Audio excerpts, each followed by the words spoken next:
his name would be on the equipment.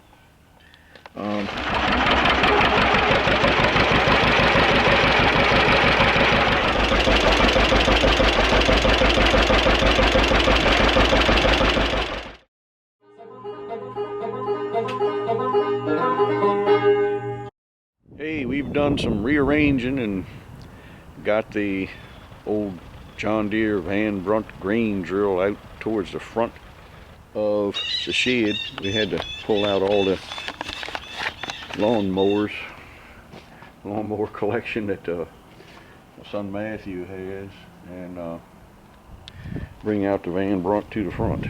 So we're gonna take a look at that today. Well, this is our old John Deere Brunt grain drill. It's a model FB, in as used for 70 years condition.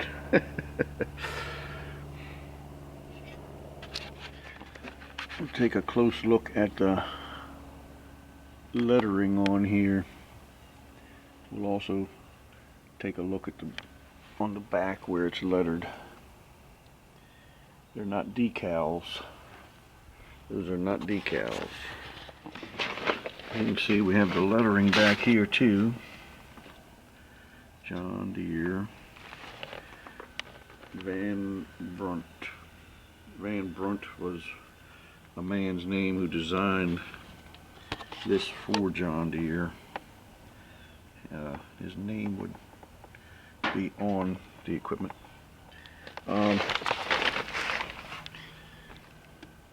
You can just barely see it, model FB series 516 or serial. It is, I don't know if you can read that or not, 13, it says 13 by 7, which means there are 13 of these distributors, the discs and the distributors that come down, the feeders, whatever, that the seeds come down, and it's 7 feet wide. But back to this lettering, as you can see, it's not a decal. I think I'm trying to find one you can really see well. It is what you call, has been silk screened on. You can sort of see it on here on this V especially. You see kind of a crosshatch pattern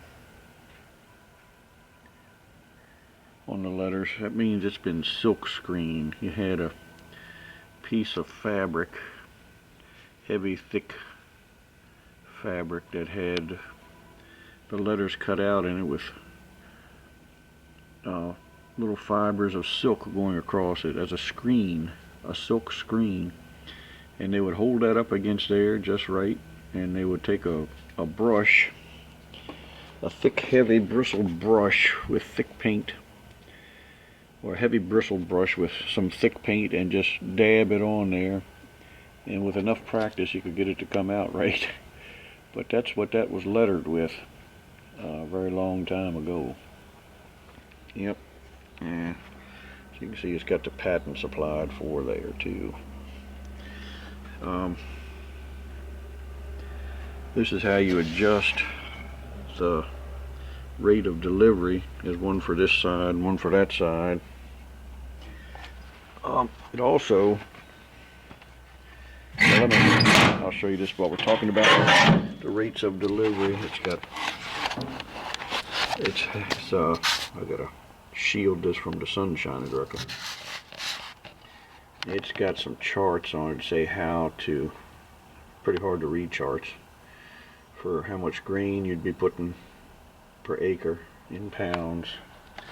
It has some other instructions for the fertilizer over here. The fertilizer run back in here, which we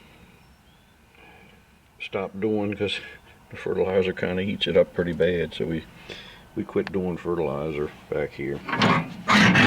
But we have used this for the larger grains.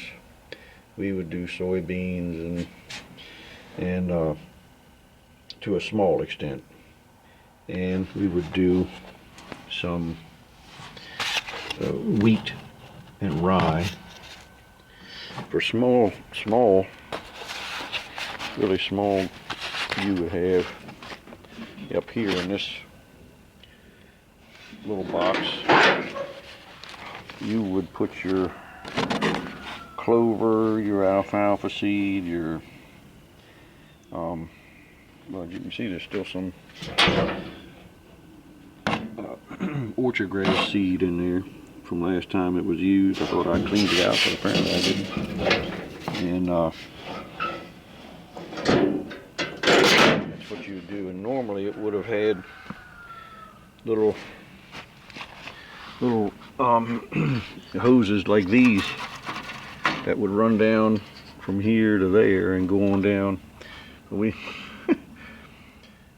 these steel coiled, I'll call them hoses, and not hoses, but at any rate, we stopped doing that and just started just letting it fall down, and it always did fine. And to put it in gear, you pull this rope and pull this lever, and it drops it down, and when you want to raise it up, you pull it again, and through the action of this turning the cam in here, it would raise the gangs up. When you wanted to use this for your hay or whatever, to put it in gear, you just simply put this little chain on the sprocket down there, and that's how you put it in gear. Not super high tech, but it worked. There's a couple things I got to do. There's one pin that has come out here I need to replace. Put through there that holds the front of these braces on the coulters. And then it's missing one of these. So I was going to put that on while we're here. It just kind of slides up over there. And there's a nib sticking out there. You kind of put it up on there and slide that hole up over that nib, and it will hold it. But it's mighty tough to do one-handed. So I'm going to put put this down.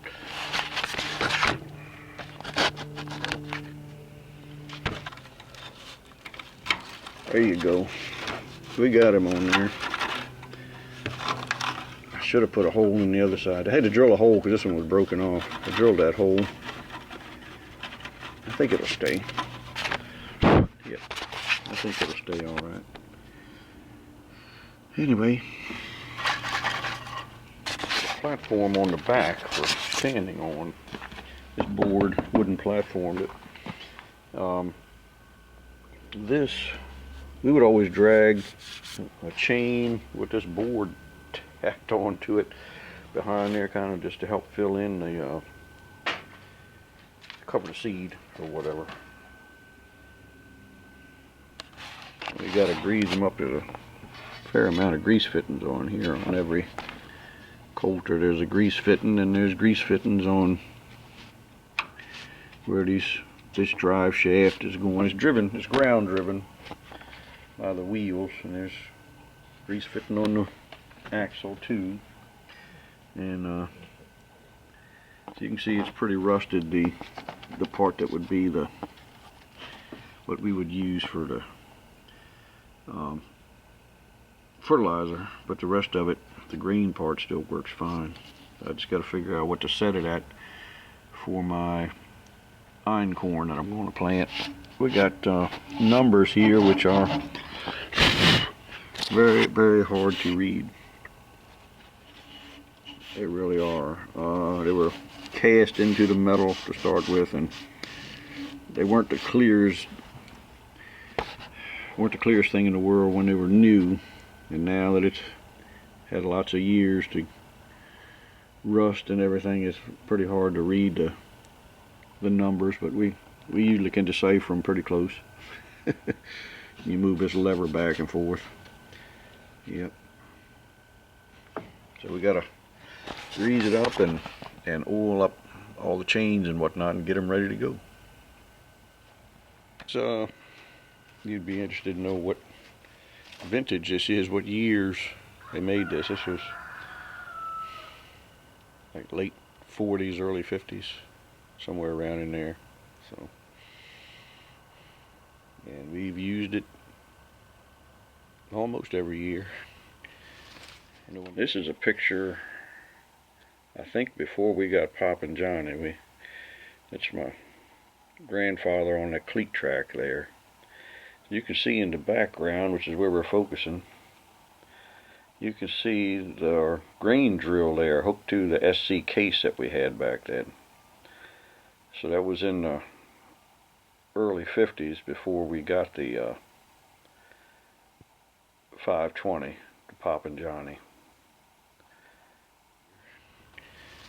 I know when Dad was alive, we did use it every fall, put the winter cover crop in, the wheat to be plowed under, or rye, whatever, to be plowed under in the spring on the tobacco ground. And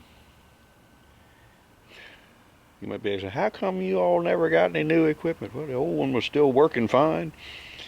We didn't need anything any better, didn't need anything any bigger, and this is working fine. So why mess up something that works if it ain't broke, you know? So bigger ain't always better. It's just bigger. Well, that's our story, and I'm sticking with it. We've got the original operator's manual for it, even. The old grain drill. Shows lots of different things about it. Yep. How to set everything, and different things.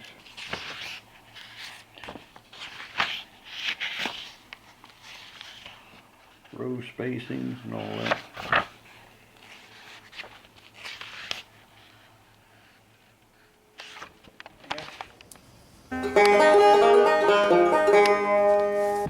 As you can see, we got the old Unstyled A going.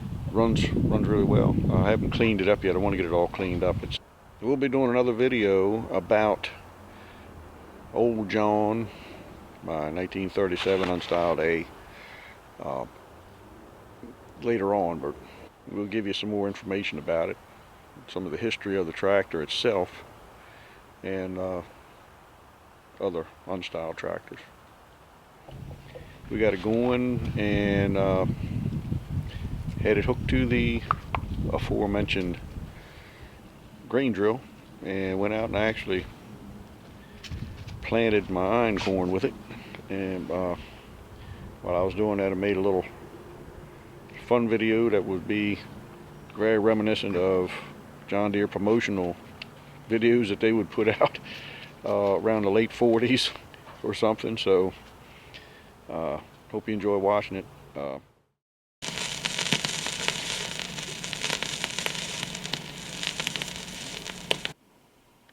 Welcome to the new line of John Deere general purpose tractors. Rugged and dependable, with the simple 2-cylinder engine design. Fewer parts to break, fewer parts to buy when you repair.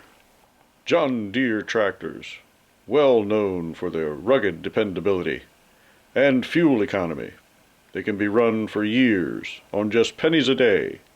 John Deere general purpose tractors, specifically suited for all types of farm jobs, from raking hay, disking field, combining wheat, planting grain. John Deere general purpose tractors are more than up to the task to handle all your farm jobs. Come see your local John Deere dealer today. And now for our feature presentation. The dirt farmer sows some wheat. Enjoy.